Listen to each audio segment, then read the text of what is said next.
Hey, welcome everyone to Titans of Transition. This is a little special episode from me. Usually I interview folks who have gone through career transitions and they're down the road further than many of us and have lessons learned to share about how to discover your gifts and make sure you put them into the world to share them with everyone else.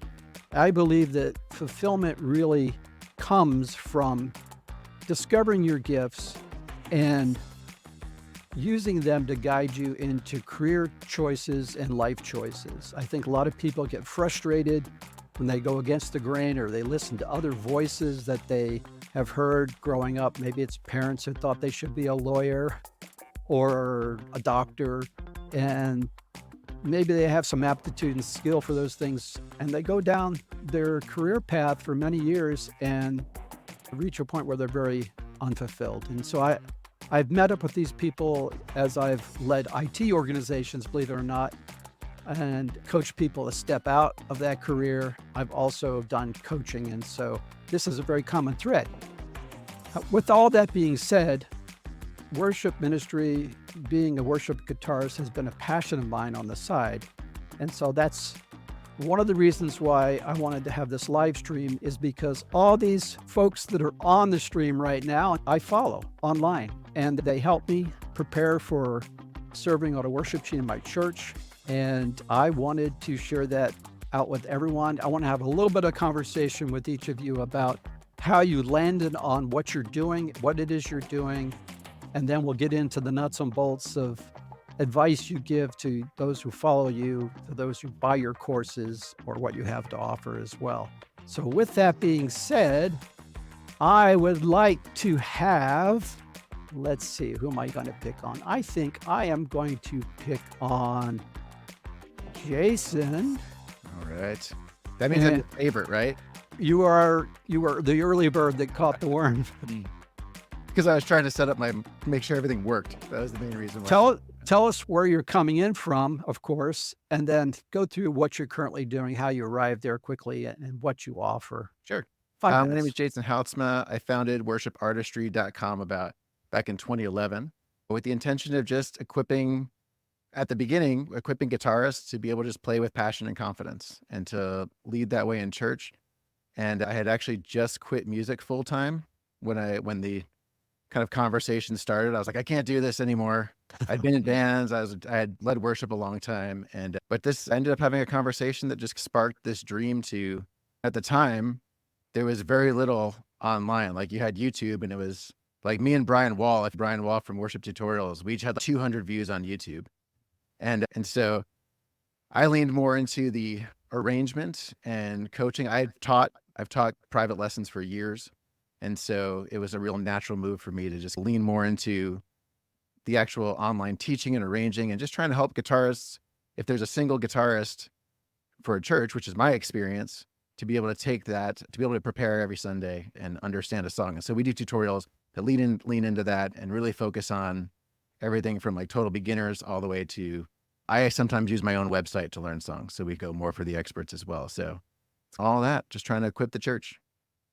Oh man, we lost Joe. Oh, sorry about that, guys. There he is. He's back. I was so bored. Oh, and I'm supposed to be an IT person. All right, folks, sorry about that. First time with this platform. Go ahead. I will not push any more buttons for a while. I'm good. Go to the next. Did you finish without me? I did. Okay. So the next person will be Matthew. Boy, if Jason was the early bird that got the worm, I guess I'm the second mouse that gets the cheese. It's a little joke. My name is Matthew Dale. I am here to help you play better, sound great, and understand more. What I do on my YouTube channel and in my online business, my website is MatthewDale.com, 1 T in Matthew. And what I really try to do is connect a guitar player together where music theory knowledge, guitar and fretboard knowledge, and gear all come into one to basically create or help you become a very dangerous guitar player that is well equipped for all musical situations, including worship guitar. I've been a worship guitar player for more years than I can count at this point. Trying to think back to all of it, but it seems like I've always played guitar in church. And Worship guitar and modern worship guitar styles, or modern worship styles, I guess I should say, is really one of nuance, and it is really tricky for, let's say, classical players or jazz players or rock players or blues players to just come in and set up shop and jump in with a worship band and play guitar, because it's such a different language. And in my own teaching philosophy, I really break down all of that individual stuff and really get at the nitty-gritty to see what makes a music style sound like a music style, what makes this guitar part sound like that style's guitar part, and so on and so forth. I'm a nerd. Hey guys, yeah, it's great to be with everyone tonight. My voice sounds a bit fun, so I don't normally sound like this. You probably know that from the video. From Dubai, South Africa, and run a site called worshipguitarskills.com. And our main focus is to help guitarists develop that specific skill set that they need in order to play worship with confidence and lead their congregations well. And not just to be great guitarists, but great musicians and ultimately great worshipers. Because I think that's what we've been created to do. And maybe it makes sense when we enter those awesome moments of worship. So yeah, it was really awesome for us to use our skills and our abilities, the things that we love about guitar and gear and all those kind of things, for God's kingdom and for His glory. So that's really an awesome honor and a privilege. It's gone past 10 past 11, so it's 11 p.m. Okay, hi guys. I'm Justin. I am Justin Chan. I am from Singapore. It's 5 o'clock in the morning, and thank you, Joe, for having me here. And I want to joke that I'm the earliest of the lot because I came in 24 hours earlier, thinking it was the previous day's date. Oh, yes. But yeah, so that's the glory of dealing with multiple time zones. Thank you, Joe, for coordinating all this. So you guys are seeing my new house. So this is the living room. I don't have a workstation set up yet. I don't have any internet. My current workstation is in the basement with no Wi-Fi coverage. So I got to be out here where my phone is hotspotting. Hopefully the video quality and audio quality is okay. Yeah. Yeah, I am, as I mentioned before, I'm from Singapore. It's pretty far away. It's a little red dot just at the bottom of the Malaysia and Indonesia. So you imagine Malaysia's up here and Indonesia's down there. We're like this one tiny dot that's in between the two of them. And I used to be a chemical engineer. I have a degree in chemical engineering. I used to work in a pharmaceutical manufacturing plant. So that was fun. It was like full day shifts. So you start at 8 a.m. and you end at 8 p.m. Or conversely, if you do night shift, it's 8 p.m. to 8 a.m. And those were the days where it was good money. I'm not going to lie, it's good money, but it felt there was a sense of this unease in me because years prior to that, I had served in Singapore Youth for Christ after finishing school. In Singapore, there's this phase where if you finish school and before you start uni or before you start work, there's a little bit of like time before life carries on. Most people take a part-time job. Most people take a 6-month vacation and go see the world or something. I felt a call to go into Singapore Youth for Christ, which has a program. It's like a 6-month long internship. And in that internship, I was in the performing arts ministry in Singapore Youth for Christ. And during that time, I felt this call to merge my musical interests with full-time ministry. And that was when I first felt the seeds of the call. That call has evolved very much from sharing gospel through music to where it is now with my channel all about worship guitar. It's my YouTube channel where my tagline is to sound and play your best with Jesus. And I think Matthew Dale must have taken a look at my script, or at least I've seen it, because a lot of what I want to say about the philosophy and ethos is similar to Matthew. That's amazing. It's actually breaking apart tones and songs, figuring out how they play, and very guitar nerdy stuff. But guitar nerdy stuff is tweaked to Christian ministry, and I love to see it when musicians are able to walk on the stage and to play with their fullest potential, especially for a guitar player. So soft spot, right? Because I'm a guitar player. If you guys haven't looking up, you guys are kid. Yeah, basically, I've been on YouTube for, I guess, about 5 years now. I was working, so I'm in Central Florida right now.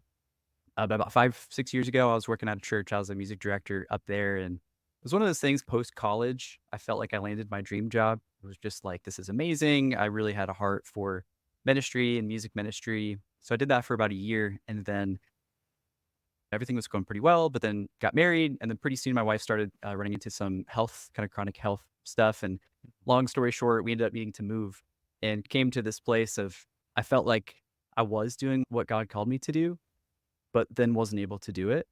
And then she was really encouraging me. What if you just did YouTube? At that point, I was serving a lot. And there, like what Jason, I think what you were saying earlier, there wasn't really a ton of resources out there. I found myself struggling sometimes and just wanting to learn how to do this better. So at that point, it was like, okay, we're in this new city. Let's just try YouTube and start putting some song tutorials out and stuff like that and try to continue this ministry thing.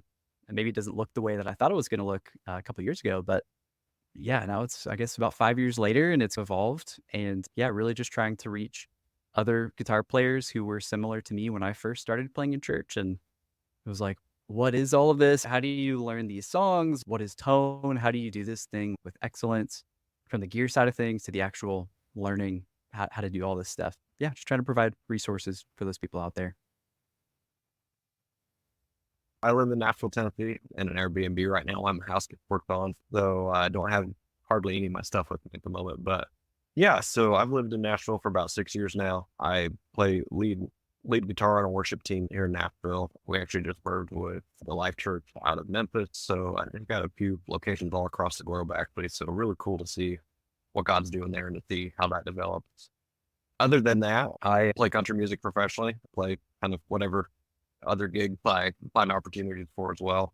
I manage a country artist, I manage a hip hop artist, and then I also have a full-time job completely outside of the music industry as well.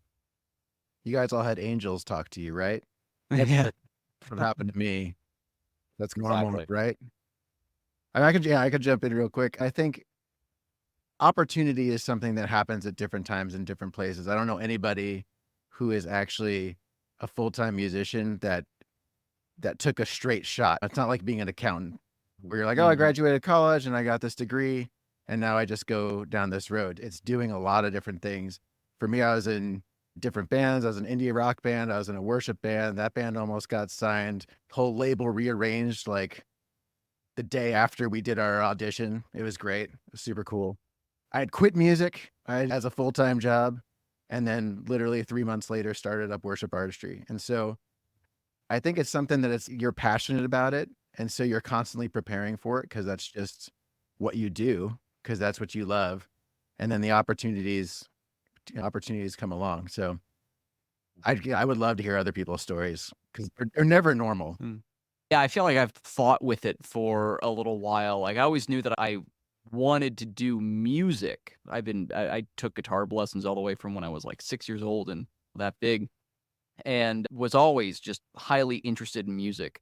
And then when college came around, I started going to a university here in St. Louis for audio production. I'm like, okay, I want to be a musician. I want to be a guitar player, but maybe, and at the time, 18 years old, this is back 2008, 2009. At the time, okay, maybe I'll own a studio. That's where the money is. And so I go into studio production and I wanted to have a studio, but then record my own music and whatever. And I spent about a year there, 2 semesters, and all the audio professors were like, you want to own a studio one day? That's not going to be a thing. They were very encouraging. It was great. And then I just figured if that's the best I'm getting out of these people, if they're like, you're not going to do that, it's not realistic. I'm like, if nothing is realistic, then I guess I just might as well pursue what I want to do anyway, which is play guitar. So then I transferred up to a really small school called McNally Smith College of Music, and I went to school there. I finished my bachelor's in guitar performance. I took a couple of production classes and some songwriting classes and some other music business classes and stuff. I tried to not only do my degrees in guitar performance, but I tried to make myself a little more well-rounded in that regard. I really wish McNally Smith was something that I could actually tell people about, that it's still there. It's unfortunately not there anymore. It was a for-profit school, and then it was unfortunately mismanaged. But A guitar player by the name of Corey Wong also went to McNally Smith College of Music. He was a couple years older or a couple years ahead of me, but I got to know the guy that is currently his drummer fairly well. Pardon the name dropping. If I just say McNally Smith, no one knows what I'm talking about. So I finished my degree and then again wrestled with the idea, what am I actually doing for my future? Music is just, it's not happening, right? So then I came back to St. Louis and I joined a post-baccalaureate pre-med program. And I thought, I want to be a doctor because that's the straightened path. I know what I needed. I go to med school, I get a residency, I'm an attending, or I go into private practice. That's just laid out. That's the plan. Did fairly well for the first couple of semesters. Hated it. It just was not for me, even though I'm a little bit of a science nerd, but just not for me because my guitar would stare at me in the corner of my room like, hey, what are you doing? Pick me up. What are you doing over there? And I did. Actually, I probably practiced more during that time period of my life than ever, even after going through 4 years of music program. But that's when I really feel like I became who I am as a player, or laid the groundwork for who I am as a player. And I had a wonderful mentor at the time that was his kind of claim to fame is helping. He taught a class that was preparing people for going into med school. And during this class, he talked to everyone. He said, by the way, I'm a really friendly person. I teach 200 students a semester. I can't write everyone a letter of recommendation for med school, so please just don't ask me. I ended up like being a TA for him, and I was working and developed a relationship with him. And he said to me, before I was just going to out the program, he said, hey, by the time your med school stuff comes up, let me know. I'll write you a letter of recommendation. And just it killed me. So I had a really long conversation with him. I'm like, I don't think I want to do this. I think I actually want to go into music. And he was actually really supportive and really happy for me. It's great that you actually know what to do and you have your passion and you have a calling to do this. Go do it. I wish you the best of luck. So I really appreciate who he was for me at that time. His name was Dr. Gregory Politis, wonderful guy. So I'm going to ask you that question. So how did you get into this thing? What was your Yeah, plan? I had a bit of an interesting journey. I never played music growing up, but then I started going to the charismatic church when I was 14. And then they had electric guitar and bass and all the things in the band. And that's how I started playing guitar, because one of my friends was a really gifted musician, and he started playing drums, and he said, I must also buy a drum kit. And I didn't really know anything about music, but I did know that drummers, you only have one drummer in a band. So I ended up buying a bass guitar so we can start jamming like rhythm section stuff together. And then another friend of ours started playing bass and he could sing. And then I had to learn guitar so we can start a band. So this was all in high school, and that's what the journey took. And then I started becoming a professional musician after school. In South Africa, yeah, we were touring with different artists. I was basically a hired gun. I played for whoever, the guitar player, did some sessions and studio work and touring. And at some point, I got a little bit bored with doing the same thing over and over. And one day I said to my wife, why don't we move to London? I want to go and study music there and see if we can start touring internationally and get better gigs and all those kind of things. And it was during that time that I realized, sure, I'm surrounded by all these awesome musicians, like the best of the best, but most of them are on the road all the time. And I didn't know any of my teachers that had a happy marriage and family and kids and all those kind of things. And then that kind of unsold me on the whole music thing. So I stopped doing music and I got into other parts of business, mostly to do with marketing and online business and those kind of things. And then when we finally moved back to South Africa, I decided, let me take my skills and my passion for playing guitar, and specifically worship guitar, and all the marketing things that we did together, and start building a platform that we can reach more people out there. So that's what we're doing now. We've got a full-time gig doing just that. We're still doing a couple of other things as well, but we're trusting that we can start making this a full-time gig, because that's some real eternity impact that we can get made, like us collectively, just helping and raising worship guitarists across the world, because we know now more than ever, people need that connection with God and that touch from God and hear His voice and all those awesome things. And what better way to use the stuff that we love and are super passionate about. So that's my story. Happy to dive deeper into anything else there, great. but that's about it in the All nutshell. right. Thank you, Charlotte. Now, we heard a little bit already from Justin, and also a bit, I think, Sam, both of you touched a little bit on your transition story. Tyler, I think we got a kind of a feel for the multiple things you're doing. So do you have anything to add? Was there a moment that took you into worship ministry to begin with? Because I know you've been doing that in parallel with other things for a while. Yeah, pretty much as soon as I can play a song on guitar. I've been playing guitar for, can't remember a time in my life where I knew how to play guitar that I haven't played in church, honestly. That's all I've known since I've been able to play guitar, and to this day, I maintain it. I love it. In my opinion, the best guitar tones are in CCM music. All right. And I'm a big tone guy, and just that alone keeps me engaged on a pretty much weekly basis there. And then I've grown up in a household that's always been church, been a Christian my whole life, and just what I know, that's a big part of my life, whether I play music or I didn't. And it just so happened to coincide with music in this situation. That's awesome. That's a good segue to the next question. I'll go ahead and pop it up on the screen here. How is worship ministry music different from the other genres out there for guitarists? How would you differentiate? Some of you guys are playing, you're playing in a country band, Tyler. We have other people playing in different settings as well. So what are the key things that worship guitarists need to understand about the differences between other genres? Because I think this will lead us into tone discussions, gear discussions, and other questions. Mhm. So anyone can jump in who wants to.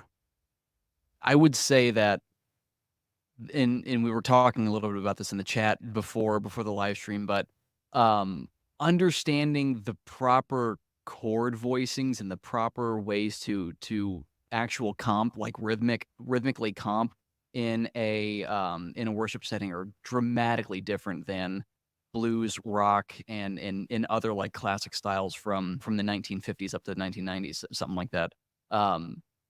The best thing that I teach people when I teach on this is get to know your triads, and please believe me. Cheryl's got a course going on that. Yes, and it sounds bad that we have to just plead with people. Please study your triads. They will make a world of difference. And the way that I got started with it, I was in that same boat where I was playing. I just joined a church after college, and they needed a guitar player, so I signed up. And I got all this music and I got all this recording, but I never did worship guitar player or worship guitar playing in college. And it was a newer style, especially when like Hillsong and Bethel and a lot of these more contemporary bands came out. It was very different than just your worship leader strumming G, C, and D and just following suit. There's these really subtle parts, and everything is highly nuanced, and you've got a ton of delay. So if you hit a bad note, it's going to sound bad for a long time. So you got to be careful. You got to be careful when you're doing that. And the best thing that I did was, when I was listening to and picking out parts, was, okay, this is a triad thing. I had the school knowledge, so I knew what it was. Okay, this is a triad thing. They're voicing in a lot of triads. And oh, you know what? They're actually not always playing the full triad. They're actually doing 1 sus4, and that's what they do for the 4 chord. And they're doing like 1 sus2, and that's what they're doing for the 5 chord. What if I take that and I move it around the neck? Oh, well, I'm getting these other parts together that sound within that style, and I can make up my own stuff. If we don't have any, dedicated written out parts, I can sound in the style of this music, just like you would with jazz, blues, rock, whatever, and you develop a language that way. And it comes from my experience, it comes from really breaking things down in a musical context. What is this musically? How can I apply it to the fretboard all over the place? But you can't really go to a blues gig and only play big tenths with a bunch of reverb. People will look at you like, what are you doing? And that's just the same way if you show up Sunday morning and you plug in your Les Paul to your Marshall half stack and you're chunking power chords the entire time. People look at you like, the whole time you're going to be doing power chords? That's not what you're doing. So that's a little bit my answer. It's highly nuanced, and you have to know really how to feel your way through a song appropriately. Yeah, there are a lot of choices. But every time I pull up a song for a tutorial, there is at minimum 7 stem tracks of just electric guitars. Never mind the 17 keyboards and the loops. It's crazy. It's so different than most of the music I listen to. And so learning how to make the choices around, okay, what are all these parts doing? What's standing out? What role are they playing? Not even just where is it on the neck, but okay, this is a rhythmic piece. Okay, if we don't have this rhythm, the song starts dying. okay, this part's more of a lead piece. Oh, we need this hook in here. And so there's so much. I always say, like with worship artistry, the main thing I'm doing is just taking away your 5 hours of arrangement, because I do that. And then just, okay, focus on these and then play these well. So I think when it comes to worship, and on top of it, you're not always playing with the same people. We talked about it a little bit before we got on, but okay, the people on my team are all over the place in terms of skill. We don't always play all the same time. So it's like being aware and just being adaptive and being able to make good choices in the moment, I think are really important to the worship environment. Yeah, I feel like adaptive is such a good word, because it really is. You don't know what you're stepping into on a Sunday morning, but I feel like also with it just being in the worship context, like we play such a more supportive role to the vocalists too, like the actual like word of God being sung and like the congregational singing happening. So yeah, definitely trying not to come in with these like ripping guitar solos and stuff, like totally going off the rails.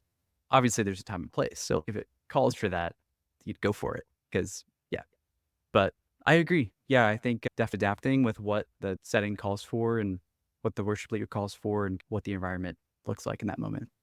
And I'll just tag in with one other thing. Also, being adaptive when you're playing with another guitar player is huge. And understanding, like, what are you doing? What am I doing? And how do we not cross each other's toes? And also working with different people when you're trying to get a couple of parts together, arrange what you're going to be doing on a weekend, working with other people of varying skill levels and knowledge levels to try to get together the best possible thing that you can have. Other thoughts, guys? Yeah. Now, I think the one thing also to bear in mind, like some of the guys have mentioned, is if you go to a rock gig or a blues gig, it might be a blues trio. So there's a lot more space for the guitar to fill, number one. But in worship teams, there's a lot more people on stage. So you need to adapt your playing so that you can support properly. And if you play the same chords, it's not going to cut through the mix. If you play the same licks, it's going to step on toes. If adapting your playing to fit within that role. And then I think two other things that's quite important, Sam mentioned, that is like the ultimate purpose of worship is to bring that congregation together so that they can, engage in powerful moments of worship. And if you play the wrong thing at the wrong time, you can either jolt somebody out of the moment, but if you play the right thing at the right time, then it can really give expression to something that someone might feel in the moment and actually pull them into that worship experience. So I think in order to do that expression part and like getting people to engage, that requires a different skill set as it relates to your voicings that you're going to play, the kind of melodies and emotions the story you might tell on the guitar, emotional. If you look at the Psalms, right? David was a man after God's own heart, and he didn't have a problem with emotions. So we've got to be able to pull up some rocking power chords versus some ambient tones versus some sweet stuff versus some whatever the case may be.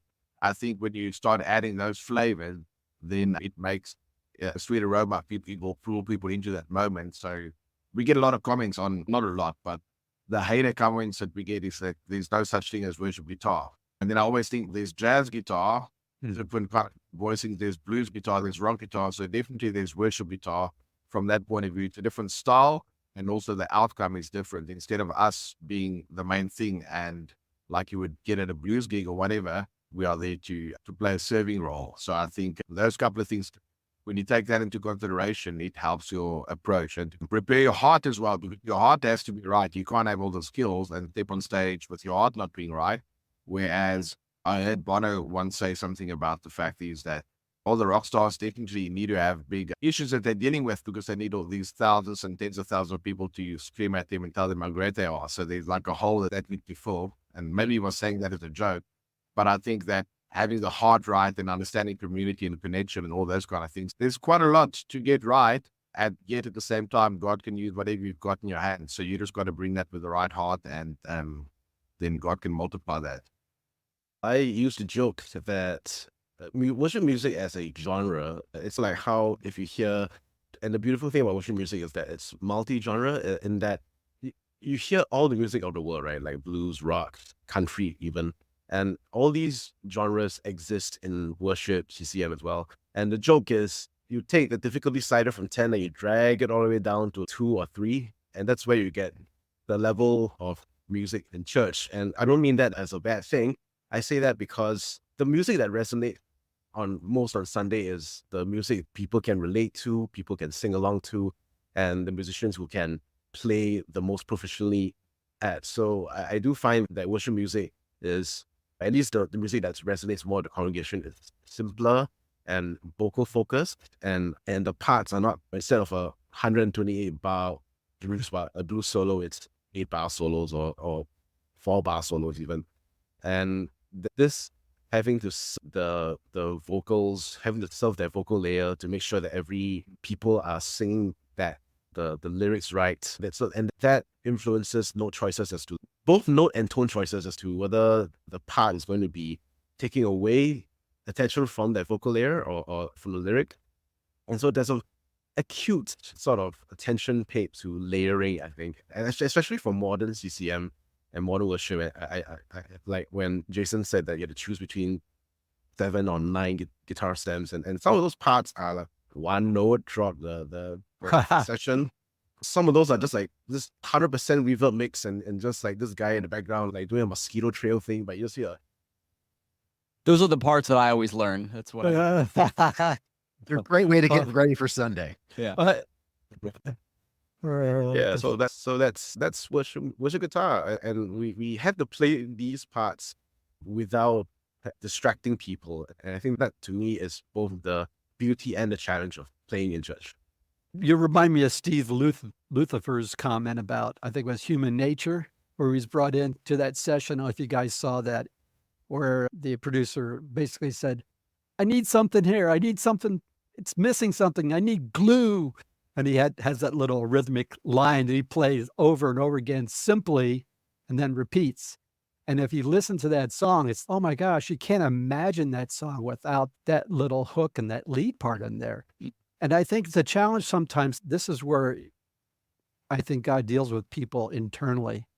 When you're a guitarist on stage, you want to do more sometimes, when really it's much more powerful to do something clean and simpler, less is more kind of thing. But that's hard to swallow sometimes when you come in and the worship leader says, can you simplify that? You're like, I spent 15 hours and I really want to hear it. Wow. You got to park it. Well, not only that, but Go ahead. not knowing when not to play as well. I'm not white space. There. So, yep. Yeah. You definitely got to leave space for sure. And Yep. trying to coach other younger players is something they don't easily get right away. Otherwise, I think you have to be, in CCM, I think you have to be a little more surgical with your EQ as well. Oh, yeah. There's so much more going on in the tracks or on stage or both that you need to find your specific lane that you're occupying. Whereas if you're playing in like a 5-piece rock band or a country band or whatever it may be, it's not quite as relevant as long as it sounds good.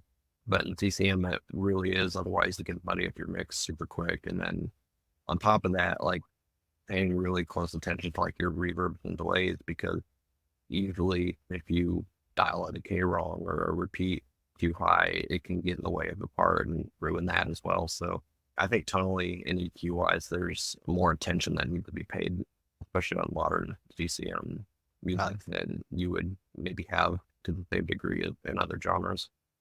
So true. So true. I call it the mid-range mush. And we were talking before we started, a few that were in the green room. Here we're talking about the battle between the pianist's left hand and the bass player. And then there's so many other kinds of instruments that aren't traditionally in, say, a rock band. You might have orchestra instruments, and tonally it just gets so muddy so fast. So I really love that comment about being surgical on tone. Let's press on, and I would like to just get into some things that are probably a little more specific, and people who have hung on with us this long, thank you for your patience. You probably want to talk about this question, and that is, what are the common questions you get from your followers or for people that you're mentoring and coaching, either through your offerings online or just your interactions on the worship team, in regards to gear, in regards to voicing? Yeah, just what are the common things people ask you? We're starting to bring out sort of some irritations or pet peeves you might struggle with, and that there probably is a bit of an overlap here. So let's tee that one up. Can I go first? Absolutely. One question I keep getting on, especially for like DMs and stuff, is how do you get that bracket expensive reverb sound with a $200 reverb pedal or like $100 reverb pedal? And I'm like, that's not. Why is that the first port of call when it comes to gear questions? But yeah, so not just reverb pedals, but delay pedals, overdrive pedals. So that is, and particularly because I think my audience was also from the Southeast Asian countries, so budget guitar gear is a big concern. And so some of the questions I've answered revolve around getting, I guess, the studio sound from the albums with these $100 pedals. Yeah, I get answer. similar. I get a lot of gear questions as well. It seems like most of my questions are gear related. Now, I'm a fractal guy, so I get a lot of fractal people usually asking me stuff about routing and stuff, usually with regard to FRFR speaker systems or going in front of house. And usually the thing that I say that kind of goes in with like mid-range mush is you don't need the amount of low end you think you need. In fact, you need quite a bit less of it. A lot of, especially my tones that are put together for worship, are much brighter than I would be playing in other bands. Usually I like the Vox AC style of amplifier. I think we are probably all familiar with that platform. If not, we all probably use that platform. That just seems to, it already has such a nice, bright, high mid that cuts through, and there's not a lot. You don't need a lot of bass going into that amplifier. They don't have a ton of bass. And then you have drives that cut less bass, and then you have boosts that probably cut less bass. And then having a little bit of a high shelf. For me, it's anywhere between 5 and 6K. What's your low cut? My low cut, if I'm doing live stuff, 100 hertz, a fairly aggressive 100 hertz, if not going up to maybe 120. And if I'm dialing in that low end, I really want to hear it in the space, in the worship space. And these are big rooms we're usually talking about, so low end can build up there. So in my studio, I start at about 80 hertz. And then if I'm dialing in an EQ specifically for live, I start around 100. And then from there, I give it to the sound techs. If you need less bass from me from there, you can wind it up some more. Other comments? Yeah, the gear thing is definitely the biggest one. People always ask, how do you get the tone? And so, yeah, that comes up a lot. And the guys have already touched on all the things that you need to have dialed in.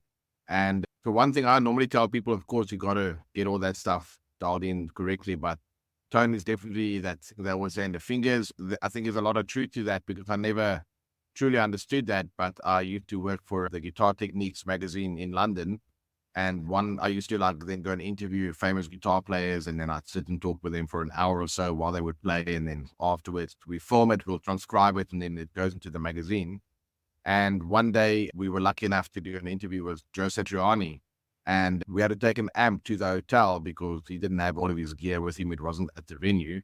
And so a friend of mine who I was studying with, he had like a blues boutique amp and like a tone bone pedal, and it was like all super like classic blues sounds. And then Joe just had his guitar with him, and as soon as he plugged in even into that bluesy rig, it just instantly sounded like him, and wasn't a high gain amp or any of that kind of stuff. So then that just reminded me that I always read about that, the toners and the fingers. And then as I thought about it more, it's like when you can trust your technique to really dig into your guitar and you can strike the strings with confidence, you're not going to get a idle string ringing out that's going to make your voicing sound bad, or you're okay with your picking or whatever, all those kind of things. That just that bit of confidence can make average gear sound much better. So people tend to think that I need to have this mega rig. And yes, it does help when you have proper deal delays and reverb, and you can do your EQ and you have drives and boost and all these kind of things that we have access to right now with all the units. But yeah, so the technique thing is something that definitely helps people. And then on top of that, the second biggest thing then is, like Jason mentioned, there's all these stems and you got to learn all these parts. So for a Sunday, and that brings a lot of anxiety for people because you only have so much time in the week. A lot of them are volunteers. Their skill level is at a certain level as well. And so with the little bit of time, with the skill that they've got to prepare all these songs, and that brings that level of anxiety and overwhelm. And if you're in that state of mind, your playing is not going to be good because you're going to be worried, you're going to be stressed, or you're not going to prepare well. So they're looking for ways to learn new songs or guitar parts that's going to sit well in the mix, that's going to perform well, and that they can play on at the drop of the hat. Because obviously if you're going to play something like if you do Lion and the Lamb, the congregation are going to expect to hear that intro line. Yeah. Right. But I'm a firm believer that you shouldn't learn all the other songs note for note, because first of all, you can't. It's too many of them. And you need to find that balance between serving the song, playing the parts, but also giving your unique touch on that. And then how do you do that if you haven't studied music and if you don't have the incredible fretboard knowledge and all the rest of it? And then I just tell the guys with a couple of techniques. If you look at King David, he had to put on Saul's armor. It was too much, right? So he just took that off. He had a slingshot and a couple of rocks, and he took down Goliath like that. You've got to find your slingshot and a couple of rocks and see what you can do with that. So that's fun, reversing those two big things, the tone and preparing songs, and then obviously everything in between. Yeah, that's great. That's so Yeah, I good. get a Maybe lot just of to questions. Oh, sorry. Yeah, go for it, Sam. I was just gonna say, just to piggyback off that's really good, because I think it's one of the coolest things about music in general. Like I could plug into any of your rigs and sound like me, and likewise, like you could plug into my rig and sound like you. And so I tend to get DMs or comments a lot that are like, "Hey, here's a picture of my pedal board. I bought all the pedals that you have. Why do I still sound the same as I did before?" And it's gear can help a lot, but yeah, like Charles, like what you were saying, you really got to use your ear and you really got to learn and you got to listen. You're going to sound like you, which is super cool. That's such an asset to your unique context and your church. Like to be able to step in and serve in that way is like one of my favorite things about all this stuff. So the gear is like the icing on the cake, but you got to have a really good base. You got to have a really good cake that you're working with in the first place. And I think that's more worshipful too. If rather than focus on, say, learning a part note for note, at least for me, it's much more worshipful to not only play the song, actually play the structured song, but add in your own voice to that is a much more worshipful experience for me. I would say the go-to, if anyone asked me, how should I go about learning worship songs? Start with just your basic chord progression and learn the melody. I think the melody is something that is absolutely essential to learn and actually to absorb and live within a song, is learn the melody, learn the lyrics, actually understand what the song is about before you just dive into, let's take a look at this part that is played in the bridge of this song and do that sort of thing. Really understanding the song from just a foundational point is a great place to start. Yeah, I get a lot of questions about, I taught privately for a long time too. And it's a constant question of, okay, I play it, but I don't sound like you when you play it. How do I make it sound like music? And there's so much that's just time on task. Like a lot of worship musicians are just, all they're doing is getting ready for Sunday. So it's just, I got to play these songs. I got to figure out these parts. I got 5 new songs I got to do. And we try and help that with our service and go, okay, here's how you can do that. But it's very different even when I'm teaching a lesson, I always have to do the music video and I have to do that in a full take. I can't punch anything there. And so there's always like the first time I get it through. And then if I do this about 3 more times, it's going to be awesome. I'm going to feel better about it. I'm going to fall into the pocket a lot more. I'm going to just play it very differently. And I think so many musicians stop at that, like worship musicians especially, stop at that like 80% mark. And so they never get that feeling of being confident and starting to move outside of what they practice because their heart is involved and they're engaging with the congregation and what's happening in the room, because we're just staring at our pedal board and our fingers going, this is what I need to do. And it's that time on task, just that extra hour or 2 can make such a difference. If you do that over 52 weeks, like you're going to become a much better player and you're going to do all the stuff that Matthew's talking about. Oh, we'll find these different spaces and like being able to adjust in the moment. And so that's the question I always get. How do I make this sound like music? But you practice. It's like the most teacher thing to say ever. It's like the most, like the dad, my dadness just comes out. Stop playing around with your pedals and you actually practice the part, you'd probably be just fine. When was the last time you played this? Oh, last week in lessons? Yeah, that's why. Oh my gosh. So the mantra is no expensive piece of gear is going to make up for that lack. Unless it's a vintage 808, then you sound like I was about to say Steve, that. are you being... Are we guitar players or what? Yeah. I'll get you Hold the on, Lambert totally fine. tones. You'll be fine. Yeah. That silver clon pedal. And actually, that I'm just going to step outside of the whole worship genre, worship guitarist or musician genre. This is true in other walks of life. As a career coach and executive coach, these types of questions come up there in a completely different venue. Or maybe for Sam, maybe if people are trying to figure out how to make a living on video, on I was YouTube. going to say there's a lot of similarities here. So they're gonna say, what do I need to do to get more clicks? Maybe better videos, content people want to watch, because you might have a cool thumbnail. In 2 seconds, they're out of there. So that's a basic principle. And I think people tend to go, especially in this hyper engaged world with no attention span, people get programmed to try to get the quick solution right now, and they don't want to go pay the price. And in this particular setting, we have mostly volunteers. And when you get a professional musician in the worship team, I was blessed to be in a worship team in California at a larger church, and there was a bassist there that was phenomenal. And I learned more under him because he'd just lean over and go, "You don't have to play every string." Or he'd say, "You might try playing the second or third inversion this time." He just or he might lean over to the worship leader who was leading from the piano and say, "Put your left hand in your back pocket." But it made such a difference because he had so much skills. He was a master. So he had the freedom, but he paid the price. He put the time in. And so anyway, that's a bit of a rant, even though I've gotten ranted at on those points myself, because Matthew and I engaged a little bit on his channel. I'm like, I think I might need to throw my head rush in the trash and get a fractal. I like the head rush, but the thing is like 250 pounds, it seems like, for an old guy like me. It's just a monster. So Yeah, you need an FM3 yeah, or an FM9. Yeah. So anyway, that's a key principle that has leverage in a lot of our discussion, I think. Other thoughts, though? What are some other common things that come up? Yeah, I think it's really common to just sit, especially like with a lot of my students, the tone under the fingers sort of thing is really common, because if I teach a younger student, here's what a C chord is, and then we play the C chord. I've played this C chord hundreds of thousands of times, at least. Yeah. No, you've learned this 10 seconds ago. It's not going to sound the same. And that I think is a little bit of a different experience from, say, like a piano player or the instrument, the way that piano is constructed.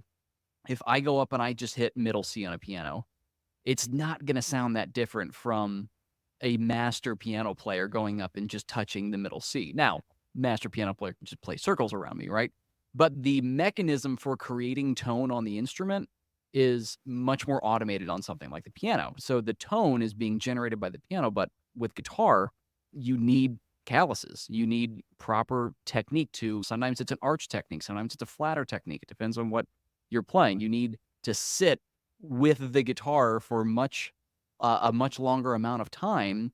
And whenever I see someone getting caught up on these minute, tiny details of you're just trying to strum this one C chord in the song, just try playing the entire song. I don't care how it sounds. It might sound absolutely terrible. Just make the video. It might look bad, but complete the task and try to make it a little bit better next time, and then make it a little bit better next time. And then as you do that, as you live within it, then you're actually going to improve, and you're going to enjoy the process so much more than just saying the C chord isn't still sounding right, or this frame of this video, my jump cut isn't looking, and I have to spend a half hour or 45 minutes trying to get this cut to be exactly right. Just sitting on one and ruminating on just one minute thing really pulls you out of the element of actually developing skills.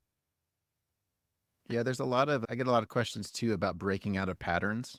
Mm-hmm. Yeah, how do I grow? Because what ends up happening, I think, especially with worship guitar, I'm totally guilty of this myself. Oh, it's a new song. Okay, I'll click on these pedals and I'll go bing, bing, and I can do it. I can fit in. I can stay out of the way. I can do it in my sleep. And usually I do think it's sometimes looking at some of those details and learning things note for note, because it's like being able to copy something allows you to create things. And so I know what I tend to do, even when I'm like learning these songs, I'm trying to learn them like the record, right? And how much that actually expands what I normally play. Because I always do this run and I can just do this and nobody will know the difference. But I know the difference. And if I start going, oh, actually weird, he's throwing the third in there, and there's this little, actually it's more of an arpeggio there. Okay, cool. Now I can start incorporating that into everything else I do.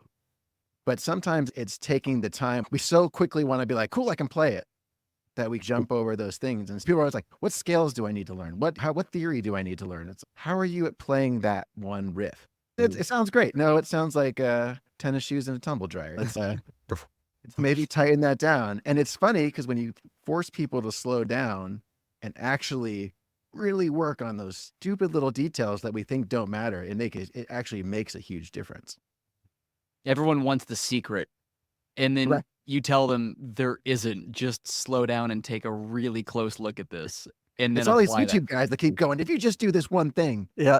This is a guitar thing, but I don't know if you guys have seen, but it always annoys me when someone just pops up on the YouTube ad or something and they're like, this one pattern will get you to break out of the box, but it's that Yeah, right. diagonal pentatonic trick. Yeah. And I'm like, you're not breaking out of the box. You're just Tying them together. you're just moving the box. You're stretching the box. It's the same thing.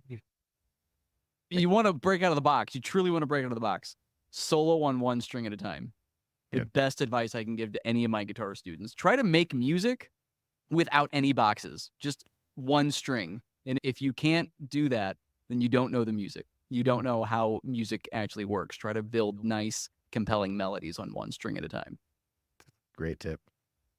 What about specifically musically then? So are there, obviously triads are powerful, understanding your scales, understanding common tones to keep yourself out of trouble.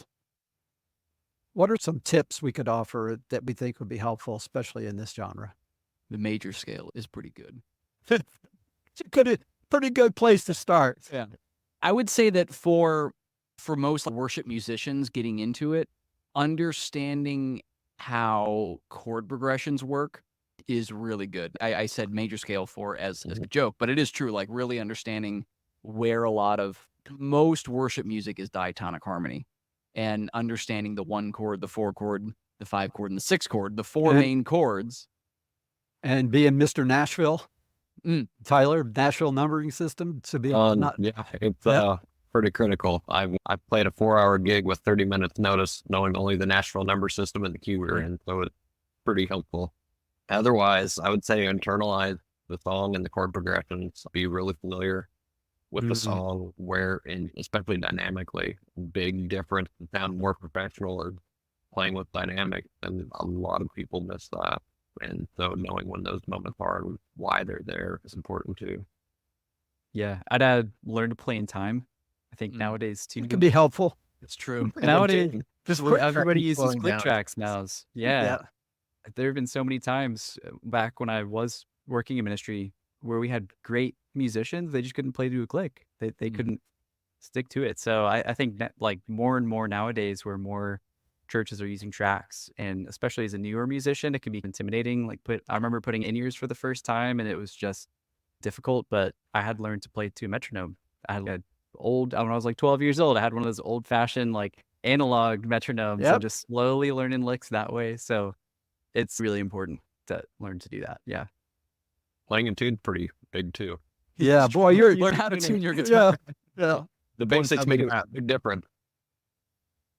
What to do for a worship guitar? Play in tune, play in time, play in key. That's a good start. Turn on reverb. Get pretty far with those 3 right there. Then Let's- turn on My the reverb pedal.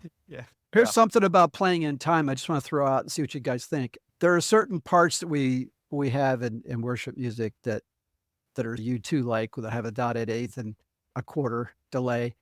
And sometimes someone's playing the part, but they don't have any of those delays in. And they're somehow are they thinking they have to cover it without the delay. Have you had that come up? It's a wild situation where there's no hope for them to be able to cover the part without understanding. That's a case where you do need certain gear to make it work if you want to be faithful with what the recording is. Yeah, in those situations, the effect is the part for sure. Yeah. It doesn't hurt to play a different part though. It doesn't. Like It doesn't. If you don't have the cycle stuff, time. that's fine. Yeah. Come up with Yeah. something that fills the same range. And let's be honest, sometimes the parts I don't like, even if I can play them, that doesn't really work, at least not with this worship team, right? Or if I did that in the last 17 songs, maybe I should do something. Yeah. And that's true. Yeah, there's something like you might learn the song and practice it in your own playing time through the week, and then you get to a Sunday morning or Saturday rehearsal or whatever, and realize these parts that I thought were going to be what I play are really not what I need to play here, and I need to switch gears. Yeah. Yeah, totally. Yeah, or the other guitar player plays those parts. So then you're like, okay, I got to be open. Yeah, we got to communicate what's going on here. Or And you're like, I think I'm playing it better, so you better just change. yeah, it's the Okay. awkward eye contact. You're like, are you going to change parts? Now, I wanted to Yeah. leave enough time to get into the fun stuff and see you guys go back and forth. So, Mm. what is your go-to stuff? Oh boy. Oh, what's your gear of Ooh. choice? We leave enough time for this part? Probably not. I'll give my short answer. It's whatever's closest. Love it. I bounce between two guitars right now. I have my PRSs, I have a DGT and a 594, and I have Strandbergs, which I have played in worship before. I did a worship guitar video on my channel, and I played my Strandberg Fusion for it, and someone commented, imagine playing this on Sunday morning. I'm like, I just did. And then I'm totally of the modeler camp. I use a Fractal. I have the whole ecosystem, the AXFX3, the FM9, the FM3.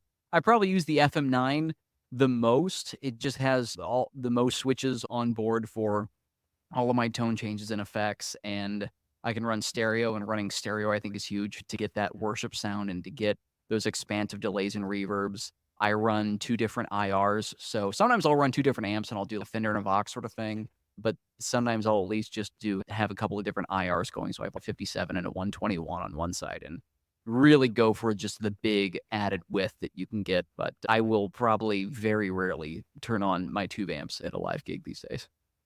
All right. Yeah. Step- I was gonna say I used to have a big pedal board with all the amps and everything, but then I realized when I made the move to the Kemper, it was just so much more convenient to play a couple of songs on a Sunday, and you can just dial in all the stuff, and like Matthew said, you can do the different amps and all those kind of things. So I think you just need to get a piece of equipment that can do what it needs to do, and you just need to get to know it, right? Because it doesn't help if you've got the latest and greatest, but you don't know how to use it. It's all about actually knowing how to use what you've got.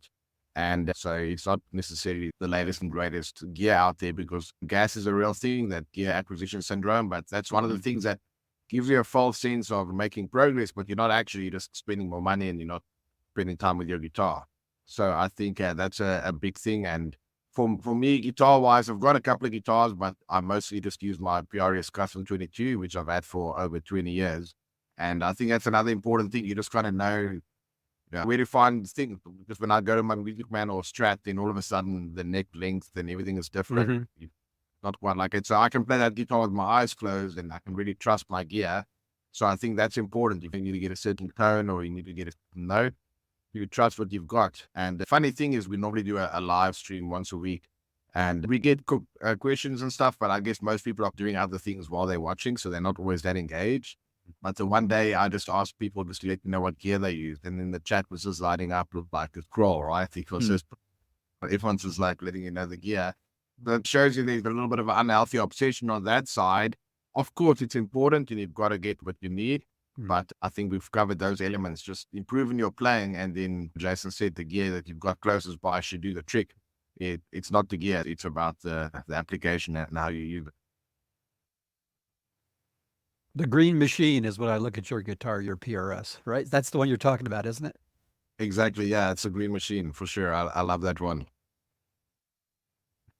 And there's something too about really mastering the gear that you have. If, like you said, Charles, if you are just moving from the latest and greatest and moving from platform to platform, you're never going to master that newest platform. If you can get absolute epic tones out of a 10-year-old piece of equipment, you're not going to get that same level of epicness from something that you picked up last week. You're going to be, learning that for the next couple of years or so. So using what you know the best is going to be a much safer and a much easier path forward, and better sounding path forward too.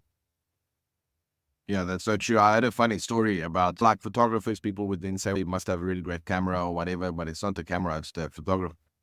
But I had a story about Chet Atkins was doing an interview with somebody, and the interviewer said to him, wow, that guitar sounds amazing. And then he just put it down in the chair and he said, what does it sound like now? Ah. A great response about it's Yeah. not the gear and it's how you use it. But at the same time, I mean, we all love our gear, so there's nothing wrong with it. But you just got to get your balance right and not be over extended in one area. Yeah, I'm always one to, I'm like, yeah, you can do anything with anything. But at the same time, there are certain things that are just feel so much better. Like I have an El Capistan D tape echo or whatever. I'll never take that thing off my board because I love it. It's quirky, it's weird, it does all kinds of stuff, but I understand that thing. And it's just, I've had people like, hey, why don't you put this on? No, I don't. What? I don't care what your thing does. I love that thing. And I feel like the gear, ultimately, what it shouldn't be this, I need to get this because that will allow me to achieve something. Yeah. The gear should be something that inspires you.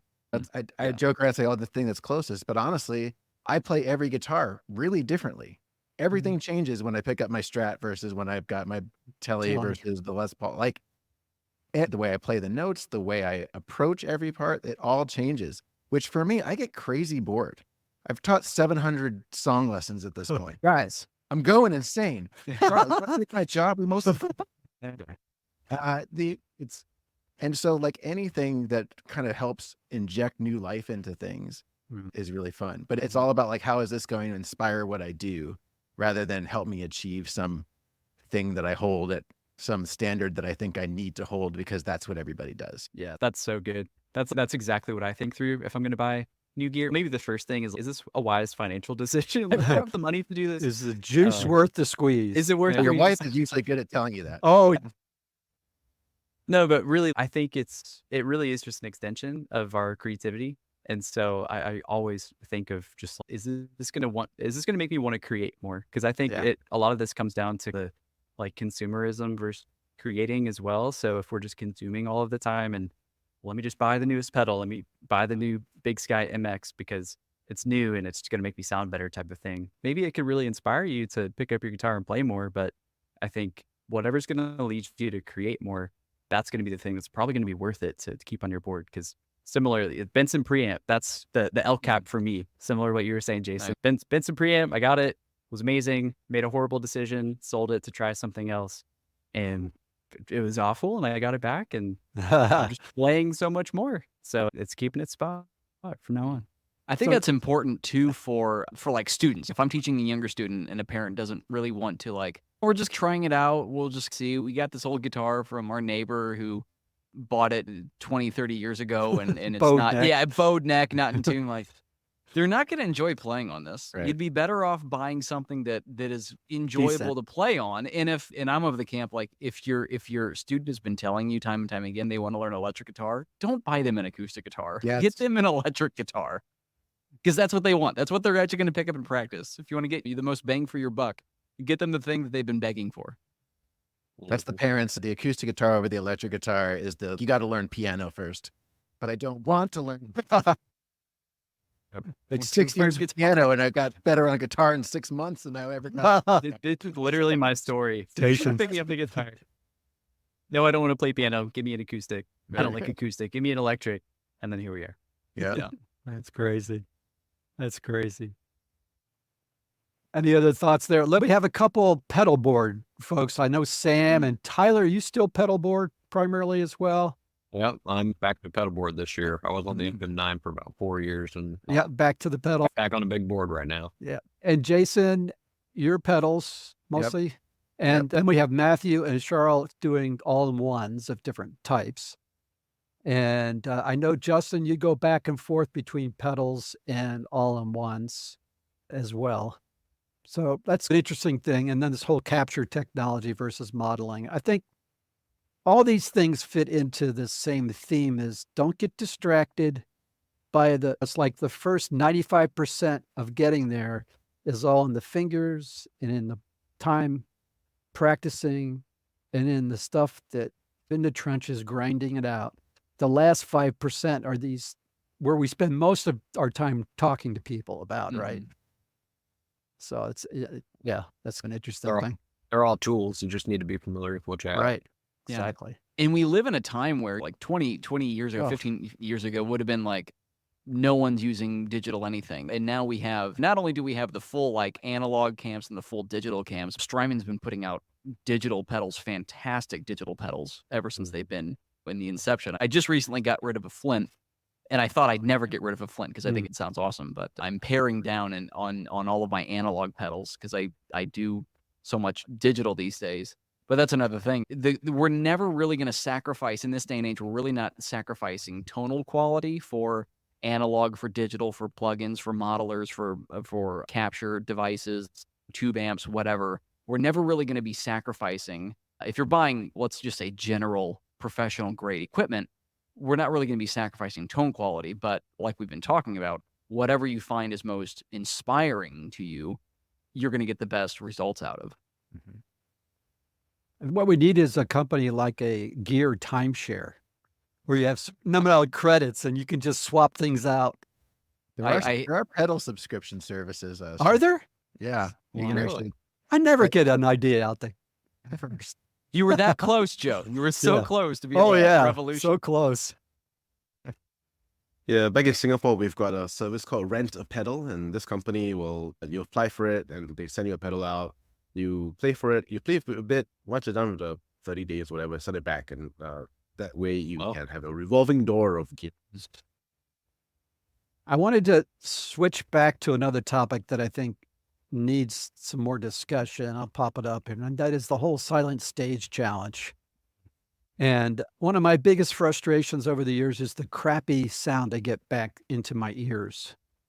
And it actually wasn't until recently that I started going stereo and got 2 channels just so they could send it back to me in 2 channels and I could pan them both left and right because it was so distracting. I would dial my tone in at home and I'd start playing and I just couldn't even play because it just sounded like the hammer had come down on my tone and just completely crushed it.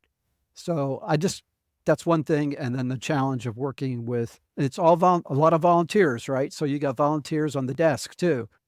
And how do you guys deal with that? I've seen some of you have dealt with this a little bit in your content, so I thought I'd throw that question out. I think it's an important one. They won't let you put the Marshall stack on stage usually in churches, I don't think. Maybe backstage, amped up in a cab, I think inevitably that's just the direction a lot of things are moving. Our church, we just overhauled everything these past couple of weeks, and even the drum set.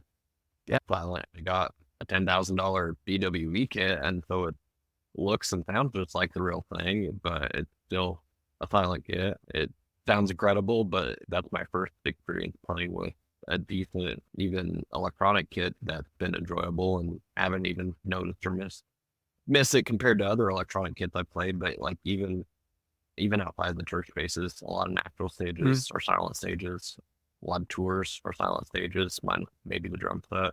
And I think unfortunately inevitable, but thankfully the timing of that being inevitable, we have so many choices of solid gear that not really missed. I'm always gonna love plugging into a tube amp. Just bought another one actually a couple weeks ago.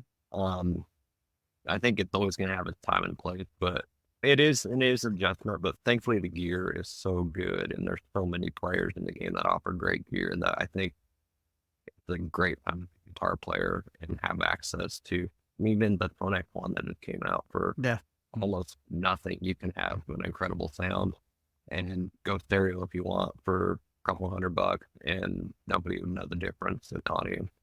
And otherwise, like you were saying with in front of house, unfortunately the guitar player or any musician, the best you can do is just make sure you're sending the best signal to front of house as you can, and inevitably what happens to it beyond that, you're at the mercy of who's in charge and the gear they're running it through.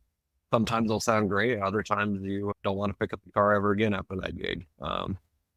It's tough, and I think just being, again, really familiar with your gear and adaptable and flexible and knowing how to provide the best signal you can. And if it's not, how to communicate properly and work with front of house or monitors to try to find that signal otherwise. And then ultimately, still not usable by the time of the show or the church service, whatever the event may be, try to be a professional caliber musician and play whether it sounds good or not, because you don't have a choice most of the time. I think having a really good understanding of signal flow, not just from a guitar player standpoint, but front of house volunteers, having a really understanding of signal flow is huge. One thing that I always say whenever I'm plugging in my modelers is I'm sending them line level signal in professional grade line level +4. And I'm also sending them a self-contained processed guitar. So not only am I going through EQ. so I have EQ in place, a lot of EQ in place. I have IRs, so there's already a mic signature within the IR.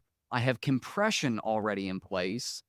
So really the only thing that you really need to do, if your patches are set up correctly on a modeler, you just bring up the fader and then adjust to the house. Just to the room. Just to the room. So Yep. so a little bit of EQ, maybe some shelves on either side of the extremes, and maybe a small, if any, part of compression at all.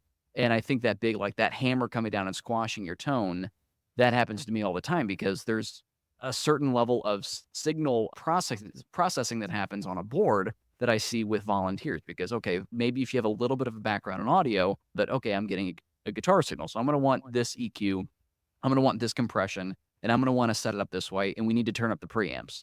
And you strum a chord, and it's crunchy, and it's compressed, and it's absolutely awful.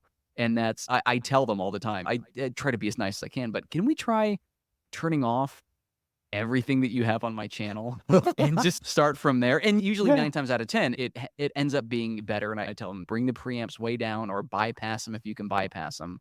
And understanding that level of signal flow is really important. As you mentioned, Joe, going from mono to stereo for in-ears is huge, because not only does that give you a little bit of a wider space to actually exist in as we're here in our head, but it also cleans up, rather than actually getting dual mono through your one aux send, it actually frees up. Now that you have 2 channels going, you have much more headroom. The common thing, if you're on your app and you're mixing, I can't hear the vocals, so I'll turn those up. Now I can't hear my guitar, so I'll turn that up. And now I can't hear this, so I'll turn it up.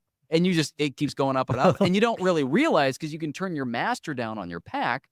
But now, before you know anything, GarageBand time. yeah, and you're clipping your output, or the board is clipping the output, and you might even have, it might not even look like it's clipping because there's a limiter in place, but then all that means is you're shoving everything up to that limiter, and your dynamic range in your in-ears is about that big. Pulling things down, using that master volume on your pack, and leaving plenty of headroom on your augs. It's easier with stereo, it's harder with mono. Those sorts of things, like if anyone's listening, how to get a better in-ear experience, that's been my experience so far. Can I share a quick tip with HX Stomp or Helix? Yeah. Yeah, so with the HX Stomp, you have the option of decoupling the volume control knob from the level you send with the outputs. So what we can do with the outputs is the outputs will send line level at max volume, and the volume knob only affects the headphone. So what I've been doing sometimes when I don't get a good mix is that I have those headphone splitters that I will create a more me mix. So I will connect an aux out from the HX Stomp together with my in-ear mix, because I have a live, I have a live mix station, and as long as I route them correctly, I'm able to have a more me mix using the headphone output on the HX Stomp, which is the final element in my signature anyway. So that gives me total control. So what I hear in my ears is completely the same as what I hear back home. Yeah. Yeah, Make but sure you turn down your ME, do a mix minus on what they're sending back to you. Oh yeah. Consequently, yes, in the IM mix I will turn down my because it's a shared live mix station. Everyone doesn't like the guitar. They turn it down, way down, like Just wrong. They missed the blessing. That is one of my favorite features about the Line 6 stuff, is the fact that you can remove what that output knob, because I've going back and forth from being different guitar players on a weekend to me coming in on a weekend, whatever. Those channels are always turned up way more because someone is using a Helix and they have the output really far down low, because that's what if you're plugging into like their FRs at home, it's really loud here. So I'll turn down, and you go and you have no signal when you go into a front of house system. And then I come in, I'm sending line level. This huge amount of volume that comes in. You're really turned up really loud. Actually, you're turned up really loud and you need to turn down. These are the things that go through my head when I'm setting up sometimes. Yeah, the whole front of house thing is interesting in church world because there's some, I don't know what it is, man. I swear everywhere I've ever played, the sound guy's just, that's his little fiefdom and he's a little mad all the time and he's really sure of himself and he doesn't, and it inevitably doesn't sound very good. Yeah. And like, I think zooming out as we had the question about like working with front of house, it's like treating the sound engineers like pastorally as part of the band. Yeah. Like recognizing that we're all on the same team and we're trying to get a good sound. You're trying to get a good sound. And you know what?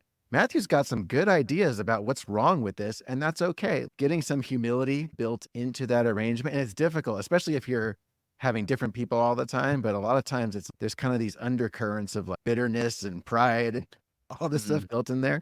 And just being able to go, hey man, we're all trying to lift up Jesus. We're trying to make some good sounds. Like, I can learn from you. You can learn from me. High five, you know?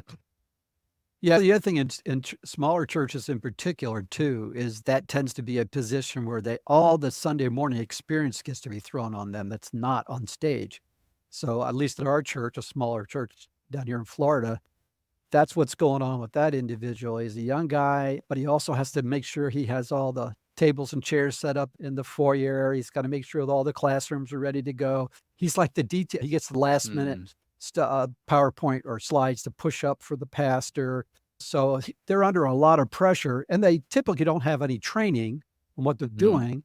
And so the other part of being on the same team, I think, Jason, is also advocating for them to get training and just say, we really need to invest in this person. This person's critical. And but I 100% agree. Sometimes we're a little rough on them because we get frustrated. But you will always get way more value, way more ROI on investing in people rather than other things. Man. You know, training people, building relationship is always going to get you way further than the next big speaker, or we got a bigger fog machine or whatever it is. Guys, we've been going for an hour and a half. That was our target time. I wanted to just pivot and see if you have any final thoughts that you think could be good to share. This is a weird mashup, but it's been great. I think we've got a lot of connection points here. Helped me pull together some of the threads. We talked about not getting distracted by all the gear and all the shiny light syndrome, understanding that there isn't really a shortcut in being prepared. You need to be prepared spiritually for Sunday too. And that kind of dovetails into the other thread that came in is it's serving the song like in any kind of a musical ensemble, but it's also serving in a whole other different dimension and making sure the message is heard clearly through the lyrics, but also that we're serving the environment to help people approach their Lord. What other things did we come up with? Don't worry about the box or what we were talking about the other musical things, but help me pull together a summary here if you would. Yeah, use a lot of reverb. Oh, that's what worship is, just all that washy Yeah, stuff. that's pretty much it. Especially if you have a big room, you need more. More is less. Right. I think one of the big things is just you got to work with what you have. Yeah. Right? Like we don't all have all the stuff, but worship music, like leading worship, is accessible to everyone. It totally is. Like you can sit there with a out-of-tune guitar and you can lead worship. That's a doable thing. Yeah. It might not sound great and you might want to get better, but it's like God is accessible. And he will work miracles in the listener's ears. And it's not just, we all love music. We're all super passionate about music. Yeah. That's what we enjoy doing. And it is supposed to be fun and like fulfilling and all those things. But our God is accessible. That's the craziest thing about him to me. And just remembering that as people, I think too, in leadership and the things that we do, to be inviters and be welcomers and just like, how do we help you in? How do we help you get in? Let's help this win, because the more, the merrier. Amen. Charles, you have any closing thoughts? It's late there. Yeah, no worry. No, it was great discussion. And I like what Jason is saying here as well. At the end of the day, it comes down to us just understanding our role there, because it's not like we send a rider and you get to the venue and if the stuff is not there, you can make a scene about it. That's not the way the kingdom works. So we've got to go there with servants' hearts and be open to whatever challenges we might deal with when it's volunteers, it's different levels of skill, it's different levels of equipment. And I think if your heart attitude is the right way and you work on your people skills and make the main thing, then God can do awesome stuff. But I think when we take it a little bit too serious, then we can lose the plot. So I think it's important to keep your heart right. And with all those challenges, then God can still move. Yeah. Because that's why the word even says, above all things, guard your heart. And I think that helps for worship guitarists, right? So if tone is not quite right, or the sound guy put some stuff on your channel that you didn't like, there are different ways to respond to it. And I think it's a big challenge, and we can definitely learn by leading more on the Holy Spirit to help us. How do we solve this? How do we respond to this? And at the end of the day, I think that will serve the body of Christ in a much deeper way than trying to be a little bit more pedantic about stuff that has to be the right way. Even though we'd love it like that, the word we've taught at the beginning is saying it's being adaptable. So that will serve you super well.